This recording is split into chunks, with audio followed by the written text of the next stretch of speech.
오늘은 사도행전 16장 11절에서 40절의 말씀으로 자유를 선포하다는 제목으로 말씀을 함께 나누도록 하겠습니다.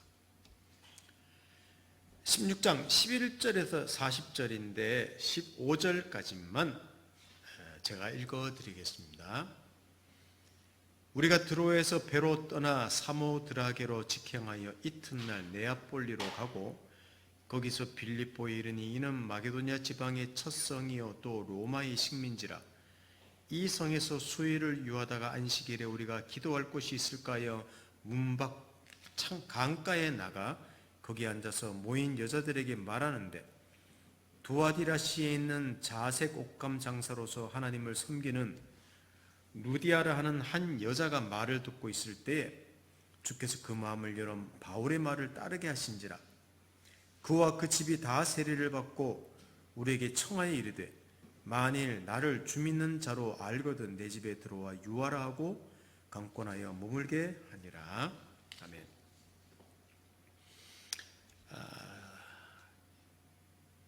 이제 그 바울의 2차 선교 여행이 진행되는 그 내용을 오늘부터 보게 됩니다. 바울 일행은 드디어 성령께서 막으시는, 그래서 하나님이 유럽을 통해서 또 자기 일을 행하신다는 것을 보이려고 이제 드로아에서 시작해서 에게해를 건넙니다. 자, 우리 지도를 한번 잠깐 보십시오. 우리 지도를 보시면 여기 드로아에서 시작해서 오늘 성경에 보면 여기 에게해입니다. 에게해를 건너 유럽으로 넘어갑니다. 사모드라게를 거쳤다가 네아폴리로 가고 빌립보에 가는 오늘 이 내용을 잠깐 살펴봅니다. 여기 있는 사모드라게는 섬입니다. 정상이 한 1500m 정도 되는 아주 그 특이한 섬이죠. 대개 이 섬에 에게해를 건너는 배들이 한번 정박했다가 또 거기서 하룻밤을 지나고 유럽으로 향했다고 합니다. 그리고 네아폴리라는 항구에 도착합니다. 이틀 동안에 240km를 갔죠. 근데 나중에 2차 전도여행 끝나고 돌아오는 길에 보면 여기 5일이 걸립니다. 이 말은 순풍을 잘 만난 것 같습니다. 그래서 유럽을 향해서 직행을 하게 된 것이죠. 빌립보에 이릅니다. 이 빌립보라는 성은 마게도냐 지방에 있는 큰 성읍 중에 하나인데, 마게도냐의 BC 4세기경에 필립 2세가 자기 이름을 본따서 세운 도시가 이 빌립보라는 도시입니다. 그러다가 BC 주전 한 1세기 말엽에는 로마의 식민지가 됩니다. 그리고 많은 퇴역 군인들이 그곳에 자리 잡아 살았다고 합니다. 마게도냐에 있는 한 4그 구역 중에 있는 성읍 중에 가장 큰 성읍이 이 빌립보라는 성이었다고 합니다. 여기서 바울의 첫 번째 2차 전도여행의 첫 번째 전도가 시작됩니다. 몇 주 동안 머무릅니다. 많은 사람들이 회심합니다. 근데 오늘은 그 중에서 하나님께 항복한 사람들이 누구인가? 참으로 다양한 그 복음으로 말미암아 또 자유롭게 된 사람들 몇 사람을 통해서 첫 번째 그 2차 선교 여행에서 하나님이 어떤 메시지를 담으시는가를 조금 살펴보면 좋겠습니다. 자, 오늘 보시면 세 사람이 나옵니다. 바울이 전하는 복음을 듣고 세 사람이 회심하는 내용이 나오는데, 오늘 제목이 다양한 사람들이 공동체로, 그러니까 그 빌립보 교회가 형성되는데 개척 멤버가 된다는 말입니다. 첫 번째 사람이 나옵니다.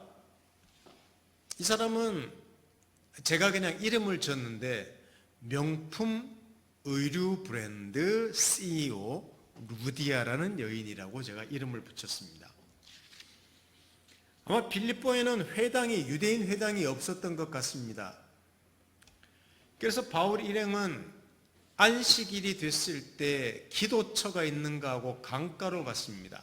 근데 강가에 갔더니 여러 명의 여인들이 있었습니다. 아마 그 당시 유대인 회당이 만들어져서 예배를 드리려면 정족수가 남자가 10명 이상 되어야 한다고 했습니다. 근데 남자 10명, 유대인 남자 10명도 없는 도시였기 때문에 아마 그 유대교에 관심을 가진 이 루디아라는 여자뿐만 아니라 몇몇 여자들이 강가에 모여서 예배를 드렸던 것 같습니다. 아마 강가라는 것은 유대교 정결 예식을 위해서 강가로 모였던 것이죠. 거기서 바울이 여인들을 만나고 거기서 설교를 합니다. 복음을 전합니다. 자, 13절에서 15절을 다시 보십시오. 안식일에 우리가 기도할 곳이 있을까에 문밖 강가에 나가서 거기 앉아서 모인 여자들에게 말하는데 두아디라 시에 있는 자색 옷감 장사로서 하나님을 섬기는 루디아라 하는 한 여자가 말을 듣고 있을 때 주께서 그 마음을 열어 바울의 말을 따르게 하신지라 그와 그 집이 다 세례를 받고 우리에게 청하여 이르되 만일 나를 주 믿는 자로 알거든 내 집에 들어와 유하라 하고 강권하여 머물게 하니라 라고 되어 있습니다.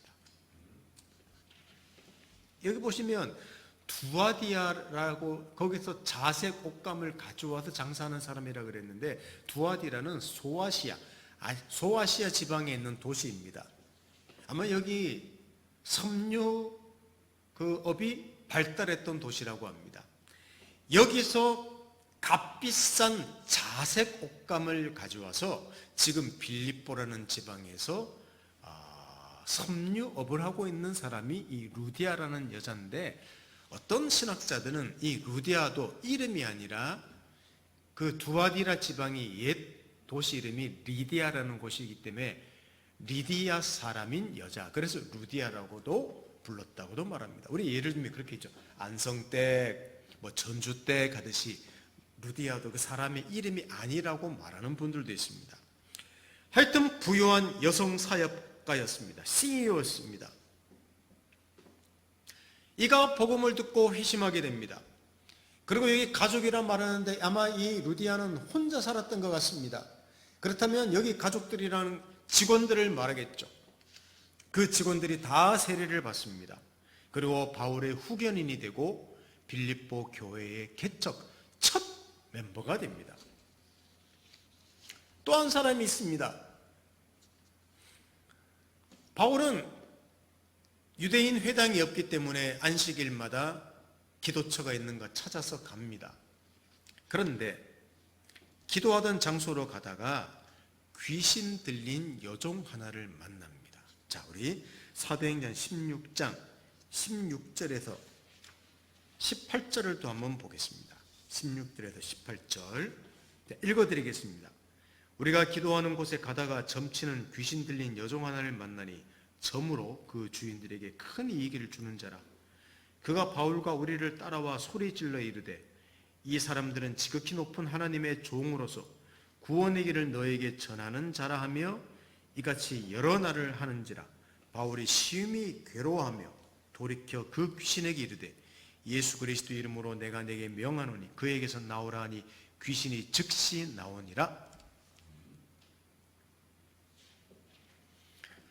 아마 한 노예였는지 피고용인이었는지 어떤 여러 주인에게 속해서 귀신 들린 여자였습니다. 젊은 여자였는데 다른 사람의 점을 쳐주는 사주팔자 보는 것처럼 그렇게 됐겠죠. 신통한 능력을 이용해서 그 주인들이 돈을 벌게 하는 한 수단에 불과했던 여인이 있었습니다. 이 여자가 바울을 만납니다. 신통한 능력을 가졌으니까 바울이 누군지 봅니다. 그러고는 오늘 뭐라고 했습니까? 바울을 따라다니면서 하는 말이 이 사람들은 지극히 높은 하나님의 종으로서 구원의 길을 너에게 알게 한다. 막 외치는 거예요. 지극히 높으신 하나님의 종들인데 여러분들에게 구원을 전파하는 사람입니다. 그러고 따라다니면서 그 이야기를 하는 거예요. 근데 정확하게 표현은 이 바울이 누군지를 알았다는 게 아니라 여기 지극히 높은 하나님이란 말은 그 시대의 제우스 신을 말하는 것입니다. 하나님을 알지 못했습니다. 그 당시 사람들도 구원에 대해서 관심을 가졌는데 구원이라는 말은 간단하게 말하면 잘 먹고 잘 사는 것이었습니다. 그러니까 이렇게 말했던 거죠. 여러분들 여기 이 사람들은 제우스 신이 보낸 사람들인데 잘 먹고 잘 사는 신통한 법을 우리에게 말해주는 사람들입니다 하고 돌아다니고, 아니 하나님이 여호와 하나님의 복음을 전하는 사람들인데 엉뚱하게 말하니 괴로운 거죠. 복음이 될 수 없는 거죠. 바울은 이 여자에게서 귀신을 쫓아냅니다. 본문에는 없으나 아마 이 여자는 귀신에게 노임을 받고 정상적인 생활을 하면서 빌립보 교회의 개척 구성원이 분명히 되었을 것입니다. 이게 성경의 내용입니다. 주인들은 돈벌이를 잃었습니다. 로마 당국에 고소합니다. 어디 유대인처럼 생긴 놈들이 와서 로마 사람들도 모르는 이상한 말을 우리에게 전합니다. 그러고 고소해버립니다. 자, 19절에서 23절을 보십시오.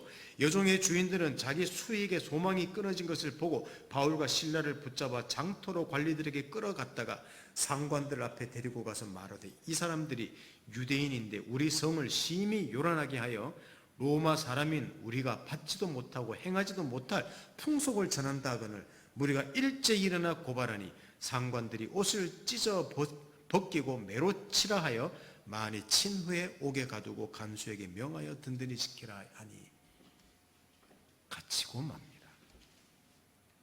자, 짧게 이야기하겠습니다.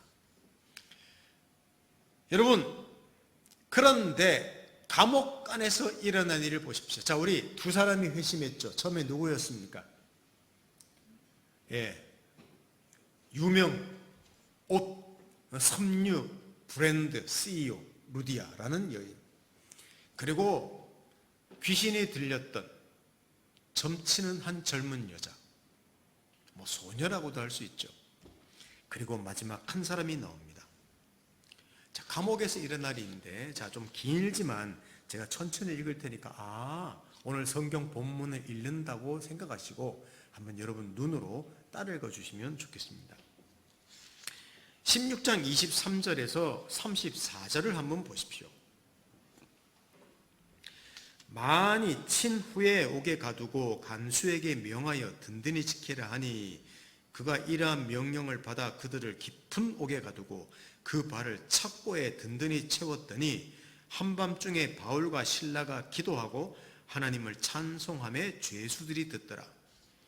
이에 갑자기 큰 지진이 나서 옥토가 움직이고 문이 곧 다 열리며 모든 사람의 매인 것이 다 벗어진지라. 간수가 자다가 깨어 옥문들이 열린 것을 보고 죄수들이 도망한 줄 생각하고 칼을 빼어 자결하려 하거늘 바울이 크게 소리질러 이르되, 내 몸을 상하지 말라. 우리가 다 여기 있노라 하니 간수가 등불을 달라고 하여 뛰어 들어가 무서워 떨며 바울과 실라 앞에 엎드리고 그들을 데리고 나가 이르되, 선생들이여 내가 어떻게 하여 구원을 받으리이까 하거늘 이르되, 주 예수를 믿으라. 그리하면 너와 내 집이 구원을 받으리라 하고 주의 말씀을 그 사람과 그 집에 있는 모든 사람에게 전하더라. 그 밤에 그 시각에 간수가 그들을 데려다가 그 맞은 자리를 씻어주고 자기와 그 온 가족이 다 세례를 받은 후 그들을 데리고 자기 집에 올라가서 음식을 차려주고 그와 온 집안이 하나님을 믿음으로 크게 기뻐하니라. 황당무계한 일이 벌어집니다. 아니, 이 매를 맞고 착고에 채여서 감옥에 갇히게 하려고 그렇게 강권해서 모든 길을 다 막더니 세상에 유럽으로 건너오겠단 말입니까? 자, 그들은 영문도 모르고 뭐 알죠. 어지럽겠다는 이유니까 감옥관에서 찬송을 합니다. 저는 그렇게 생각했습니다. 참 믿음이 좋다. 믿음이 좋은 거죠. 하나님을 신뢰했기 때문이죠. 그러나 그들이 감옥 안에서 정말 평온하게 찬송하고 기도했다는 말은 저는 이렇게 한번 보았습니다. 하나님의 복음은 갇히지 않는다는 사실이었습니다. 하나님의 복음은 갇히지 않습니다. 나중에 바울이 그의 생애 마지막에 로마에도 깊은 지하 감옥에 갇혔을 때도, 이제 죽음을 앞두고 있을 때도 바울은 디모데후서 2장 9절에 이렇게 기록한 바가 있습니다. 자, 한번 보십시다. 디모데후서 2장 9절 같이 읽어보겠습니다. 자, 시작. 복음으로 말미암아 내가 죄인과 같이 매이는 데까지 고난을 받았으나 하나님의 말씀은 매이지 아니하니라. 바울은 이제 죽습니다. 참수형에 당해 죽습니다.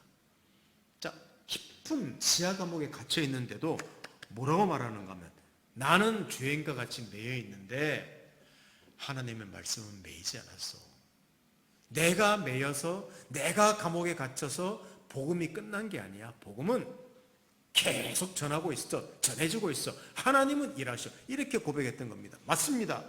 지금 2차 선교 여행 떠나서 첫 전도지에서 갇히고 맙니다. 모함에 의해서. 그들이 찬송했습니다. 그렇죠.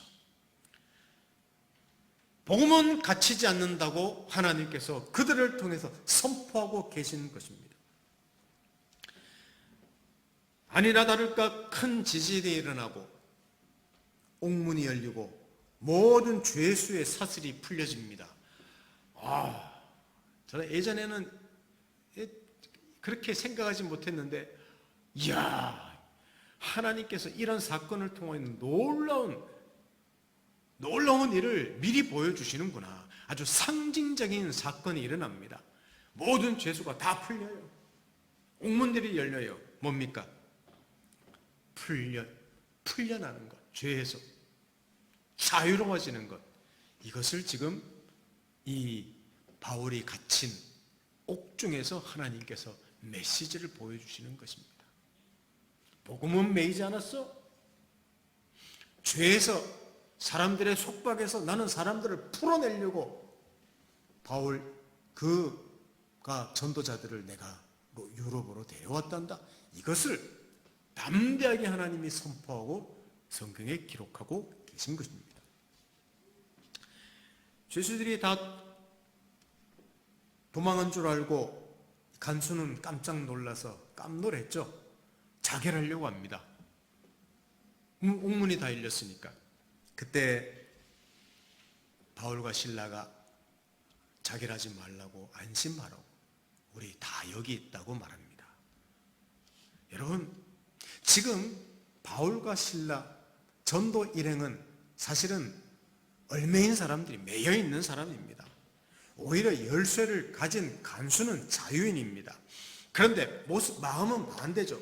간수는 지금 매여 있고 옥중에 있는 바울과 실라는 자유로운 사람입니다. 예수 그리스도 안에서. 왜? 하나님 안에서 말입니다.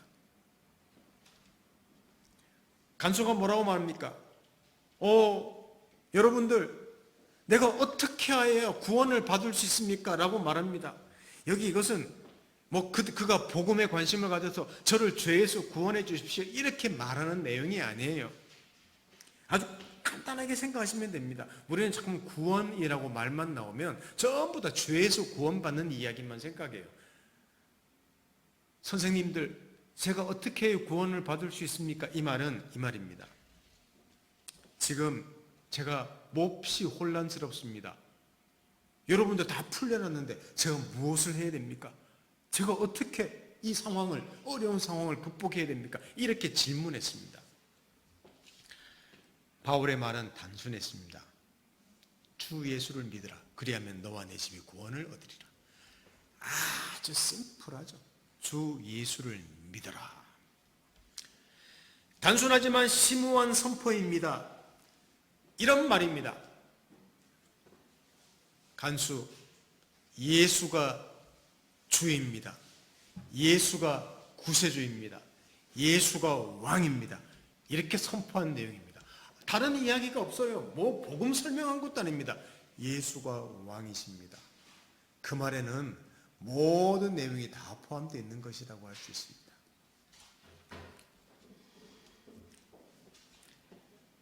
간수뿐 아니라 모든 가족이 세례를 받습니다. 집으로 데려가 음식을 차려주고 상처도 치료해 줍니다. 나중에 바울이 말하죠. 나 로마 시민권 가진 사람인데, 그러고 나중에 그 상관들한테 말하죠. 당시 로마 시민권을 가지면요, 재판 없이 함부로 그렇게 가서 매를 대거나 감옥에 가두지 못합니다. 그러면요, 이 로마 시민권 가진 사람이 부당하다고 생각되면 황제에게까지 상소를 할 수 있는 때가 그 당시였던 거예요. 그러니까 바울은 감옥에 갇힌 게 부당하게 갇힌 거예요. 왜? 이 사람은 로마 식민지에 살면서 태어날 때부터 옛날에 일제시대 때 태어나면서 일본 시민으로 태어난 것처럼 로마 시민을 가진 사람이 바울이었거든요.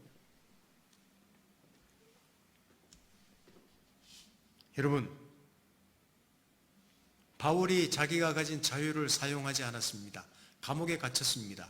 그래서 오히려 자유로워 보이지만 자유가 없던 한 사람 간수를 자유롭게 했습니다. 그리고 성경에는 나오지 않지만 이 사람도 빌립보 교회의 한 일원이 되었다고 생각합니다.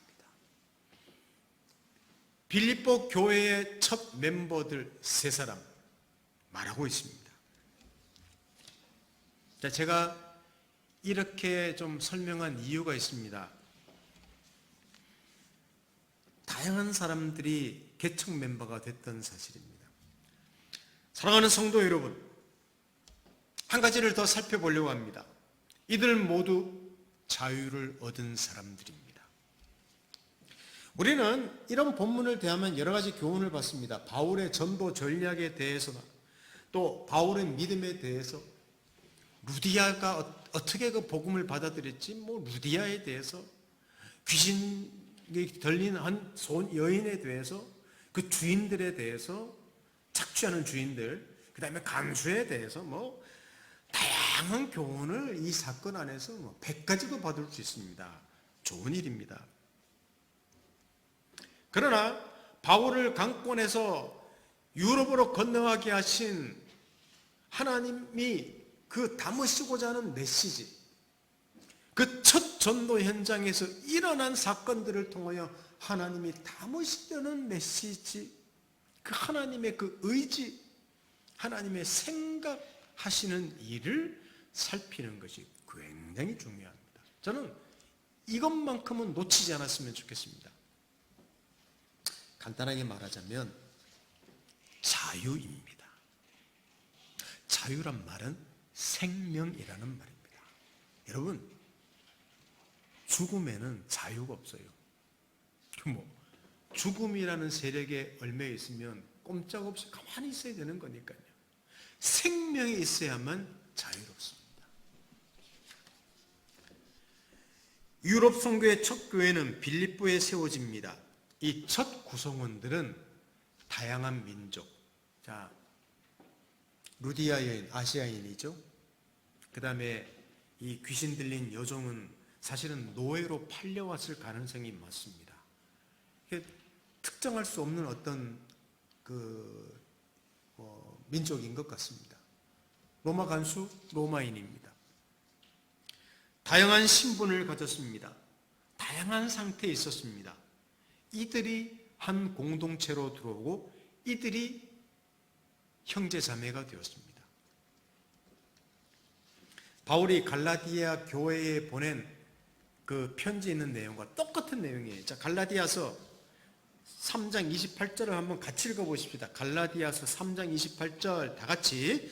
너희는 유대인이나 헬라인이나 종이나 자유인이나 남자나 여자나 다 그리스도 예수 안에서 하나이니라. 어디를 가든지 적용되는 말씀이죠. 이게 바울이 사람들에게 외쳤던 이야기입니다. 유대인이나 헬라인이나 종이나 자유인이나 남자나 여자나 예수 안에서 다 하나다. 누구든지 하나님의 자녀가 될 수 있다는 사실을 하나님께서는 선포하십니다. 이게 유럽에서의 첫 전도를 통해서 이 메시지를 담으시고 계셨던 것이지요. 그렇습니다. 예수 그리스도 안으로 들어오지 못할 사람은 없습니다. 하나님의 교회에서 배제될 사람은 없습니다. 예수 안에서 부족하다고 말할 사람은 아무도 없습니다. 아멘입니까? 아무도 없어요. 복음 선포가 시작되면서 우리 사도행전 처음을 한번 보십시오. 복음 선포가 시작되면서 태어나면서 걷지 못하는 사람을 베드로와 요한이 구원하지 않습니까? 아무도 거들떠보지 않고 그냥 동전 하나 던져주는 사람인데 하나님께서 그를 구원하십니다. 에티오피안 내시도 부르셨죠. 사람 취급도 받지 못했던 사마리아인들에게도 사도들과 똑같은 성령이 내려졌죠. 자, 기억나시죠? 심지어 예수를 핍박하던 앞장섰던 사울을 복음을 전하는 사도로 부르셨습니다. 로마의 장교 고넬료라는 사람까지도 부르셨습니다. 이게 사도행전이 시작되면서 예수 그리스도의 십자가의 죽음과 부활로 이루신 구원을 하나님께서 세상에 예루살렘과 온 유대와 사마리아와 땅끝까지 이르러 내 증인이 되리라고 하신 모든 사람을 구원하시며 사랑하시는, 그들을 다 구원하기를 원하시는 하나님의 의지가 사도행전 시작부터 담겼고, 이제 유럽으로 넘어가는 그 지역에서도 하나님께서는 같은 메시지를 담고 계신 것이죠. 그렇습니다. 바로 그리스도 안에 있는 생명이며 자유입니다. 이 생명과 자유의 복음을 지금 전하고 계십니다. 우리의 선입관을 넘어서, 우리의 기대를 넘어서, 인간의 어떤 약함을 넘어서는 그 복음을 알 때, 지금도 우리는 기대하지 못할 사람이 없어요. 아예 쟤는 안 돼. 사람들은 판단합니다. 아우, 떡잎부터. 그러나 예수 그리스도 안에서는 우리가 가진 선입관, 또 우리가 가지고 있는 기대, 또 그 사람의 수준을 능가하죠. 넘어서죠. 이것이 복음입니다. 하나님은 사람들을 판단하시지 않습니다. 사람은 판단합니다. 우리가 우리 자신도 판단하면 안 돼요. 혹시 여러분들 자기 자신을 판단합니까? 난 안 돼. 난 안 돼. 물론 그렇게 말은 할 수 있습니다. 그러나 하나님은 절대 그렇게 말씀하시지 않습니다. 예수 그리스도 안에서 우리를 절대 판단하시지 않습니다. 모자람이 없습니다. 부족함이 없습니다. 그러므로 이것이 우리의 복음을 가진 우리의 자유와 풍성함과 기름짐과 감격과 은혜가 되어야 되고, 이런 우리가, 자, 누구도 하나님의 그 사랑의 대상이 될 수밖에 안 되는 사람이 없다는 사실을 알 때, 우리는 복음을 가지고 모든 사람에게 다가갈 수 있고, 또 그것을 사람에게 기대해야 됩니다. 내 자식에게, 내 가족에게, 내 친척에게, 내 이웃에게, 내 친구에게. 이것이 우리 세상 안에 있는 우리 그리스도인의 태도여야 합니다. 이것을 오늘 16장을 통해서, 유럽 전도의 시작을 통해서 보여주시는 것이죠. 한 가지가 더 있습니다. 이렇게 다양한 사람들을 불렀다는 게 복음의 자유라고 한다면, 이 모든 사람들이, 부름받은 사람들이 진짜 자유를 입었다는 사실입니다. 여러분, 고향을 떠나 섬유업계의 CEO가 된 큰 여자 사업가, 그러나 왜 유대교에 관심을 가지고 강가로 나가서 왜 거기 기웃기웃했겠습니까? 왜 바울의 말을 들었겠습니까? 여러분, 돈 많이 벌고 만족하고 많은 남자들 거느리고 연애하고 그냥 내가 마음껏 살면 되는데 왜 굳이 돈 많이 벌던 그 여자가 강가로 나갔겠습니까? 공허했기 때문입니다. 노예로 팔려와 귀신에 사로잡혀 사람들의 점을 쳐주지만 여러 주인에게 착취당하고 있는 한 젊은 여자, 뭔가 신통한 능력을 가져서 와, 어떻게 저렇게 사주팔자를 보지? 아닙니다. 완전히 매여있는 여인이었습니다. 귀신에게, 그리고 주인인 사람들에게. 로마 당국의 명령에 따라 죄수를 지키며 감옥의 열쇠를 쥐고 있지만 지금 옥문들이 열려서 어찌할 줄을 몰라 자결하려는, 여러분, 죄책감에 사로잡혀 있는, 부담감에 사로잡혀 있는 한 사람, 여러분, 이 모든 사람들이 생명을 얻고 마음의 자유와 여유를 얻습니다. 그렇습니다.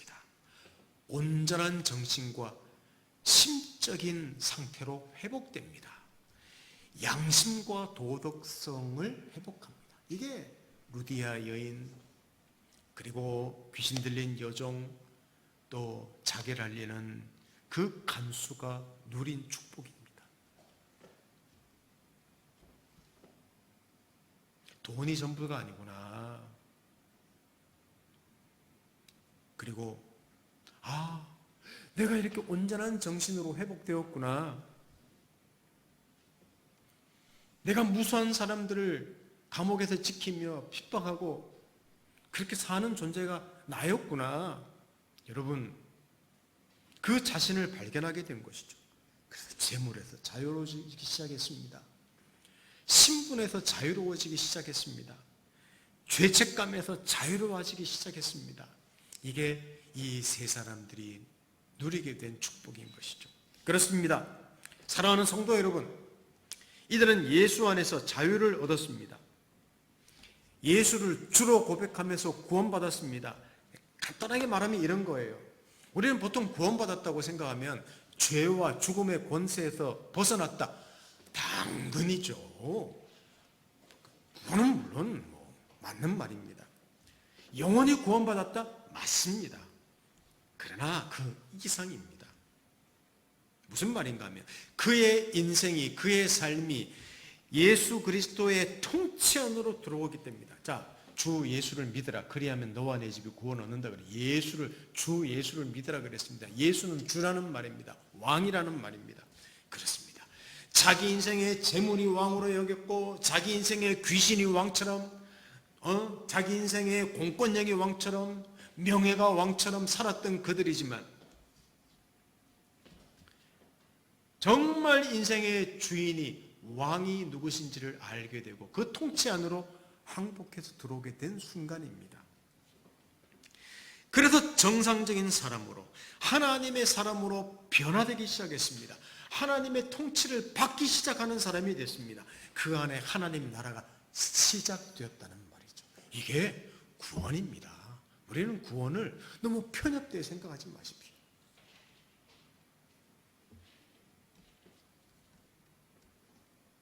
여러분, 어떤 사람들이 세상 살다가 예수가 주라고 생각되고 예수 믿으면 다시 어디 속박되는 것으로 생각합니다. 여러분, 이 사람들이 살다가 다시 그리스도인이 되었기 때문에 속박받았다고 성경은 말합니까? 아닙니다. 하나님의 통치, 예수 그리스도 안에 있다는 그 확인은 자기의 본질을 인정하게 돼요. 나 죄인이구나. 어쩔 수 없는 존재구나. 그래서 좌절하는 게 아니라 좌절할 수밖에 없는 인생이지만 예수 그리스도 안에서 하나님이 나를 사랑하셔서 나를 위대하게 하셨구나. 여러분, 자유 아닙니까? 내가 아무것도 아닌 존재라는 사실을 알면 많은 사람들이 자살합니다. 많은 연예인이 자기가 인기에 문제가 있다고 악플러들에 의해서 이상한 댓글이 달려서 자살하는 사람들은 얼마나 많았습니까? 자기 자신이 얼마나 지독하게 죄성이 있고 정말 음란하고 악하고 탐심이 있고, 여러분 그 사실을 알면 살고 싶은 마음이 없죠. 그걸 다 잊어버리고 사니까 사는 거죠.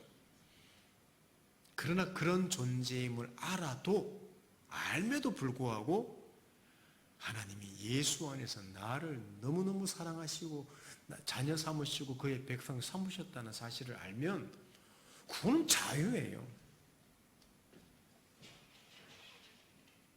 움켜쥐고 있는 것 놓을 수 있습니다. 왜? 위대하신 분이 하나님이 왕이신데 높아진 마음 낮아질 수 있습니다. 아무것도 아닌 거죠. 내가 낮아진 마음 열등감? 아니요. 우리 높아질 수 있습니다. 하나님이 내 주인이신데 그의 영이 나를 붙잡고 계신데 용기와 소망과 여유를 가지고 살게 됩니다. 그렇지 않습니까? 이게 자유입니다. 사랑하는 성도 여러분, 예수 그리스도 안으로 들어와 예수를 주로 고백하는 순간 또 다른 속박이 주어지는 게 아니라 우리 인생은 자유가 주어진다는 사실을 아셔야 됩니다. 이것이 바로 이 루디아라는 여인과 점치는 여자와 간수에게 주어진 놀라운 축복이었습니다. 이것이 유럽 선교에서 하나님이 선포하신 내용이었습니다. 물론 불안하기도 합니다. 두려워하기도 합니다. 좌절할 때도 있습니다. 고난과 죽음까지도 우리에게 믿는 사람이라고 죽음과 고난이 없지는 않습니다. 그러나 이런 것들이 하나님의 사랑에서 절대 끊을 수가 없죠. 자, 우리 성경 마지막 구절 한번 찾아보십시다. 로마서 8장 38, 39절을 함께 읽어보겠습니다. 로마서 8장 38, 39절 다 같이 큰 소리를 읽고 우리 말씀을 정리해 보겠습니다. 시작. 내가 확신하노니 사망이나 생명이나 천사들이나 권세자들이나 현재일이나 장래일이나 능력이나 높음이나 깊음이나 다른 어떤 피조물이라도 우리를 우리 주 그리스도 예수 안에 있는 하나님의 사랑에서 끊을 수 없으리라. 아멘. 이것이 하나님의 선포입니다. 그렇습니다. 하나님의 사랑 안에 있는 자라는 말입니다. 그리스도인은 복음은 그것을 선포하고 있습니다. 이 생명과 자유와 풍성한 삶의 소식이 복음이며 이 복음 안에서 모든 사람을 부르고 있습니다. 그리고 이 일을 반드시 하겠다는 것입니다. 여러분, 우리가 바로 그래서 이 자리에 있습니다. 그리고 많은 사람을 이 공동체로 또 부르실 것입니다. 그러므로 사실은 너무너무 행복해 보이고 너무너무 자유로워 보이고 너무너무 윤택해 보이는 세상에 있는 수많은 사람들이 그래도 죄와 죽음과 자기의 자원과 수많은 관계와 자기를 판단함과 그 모든 것들 속에서 사실은 자유롭지 못한 것. 그 인생을 향해서 자유롭게 된 우리가 다가가야 된다는 것입니다. 이게 이 시대에, 우리 시대의 우리의 그리스도인들의 사명입니다. 사랑하는 성도 여러분, 어쩌면 너무너무 풍요로운 시대인데 너무너무 빈약하고 너무너무 자유로운 시대인데 너무너무 속박된 시대에 살고 있는지 모릅니다. 저는 그렇게 생각합니다. 우리는 이 자유를 누리고 계신지요? 이 자유가 무엇인지를 사람들에게 고백할 수 있는지요? 그리고 이 자유의 복음을 우리 주변 사람들에게 한번 나눌 수 있는지요? 많은 것들에 의해서 속박해서 힘들고 지치고 염려하게 될 것입니다. 그러나 아까 로마서 8장 읽었듯이 이것이 끝이 아닙니다. 하나님의 사랑에서 끊을 것이 없기 때문입니다. 우리는 그리스도인, 우리는 하나님의 사람들이기 때문입니다. 우리 쉼을 담는 교회의 성도 여러분, 그리고 이 말씀을 듣는 성도 여러분, 우리가 이 위대한 존재가 됐다는 사실을 알고 세상을 향해, 가까이 있는 사람을 향해 이 자유의 복음을, 이 하나님의 선포를 우리를 통해서 전해보시지 않겠습니까? 직장에서, 가정에서, 친구에게, 이웃에게. 우리 함께 기도하겠습니다. 하나님 아버지 감사합니다. 참으로 자유로운 시대에 살고 있고 참으로 풍요로운 시대에 살고 있는 것처럼 보이지만 그렇지 않다는 것을 오늘 유럽 전도 시작을 통해서 보여주셨고, 이것은 2000년 전에 빌립보의 지방에 있는 일이 아니라 우리 시대에도 똑같은 이름을 봅니다. 다양한 사람들을 그 공동체로 부르신 하나님, 그들을 자유롭게 하신 하나님, 우리 시대에 하나님께서 수많은 사람들을 예수 안에서 부르시고 그들에게 자유를 주기를 원하신다는 사실을 알 때, 이미 예수 안에서 자유와 풍성함을 누리는 우리가 그것을 계속 누리며 우리의 입으로, 우리의 삶으로 하나님, 또 우리의 본으로 예수 그리스도를 증거하는 삶이 되도록, 많은 사람을 그리스도에게로, 이 공동체로 불러들이도록 저희들에게 큰 용기를 더해 주시고 확신을 더해 주시기를 원합니다. 오늘 이 메시지를 주신 하나님 찬양하고 앞으로도 일하실 하나님을 기대하며 예수님의 이름으로 기도드립니다. 아멘.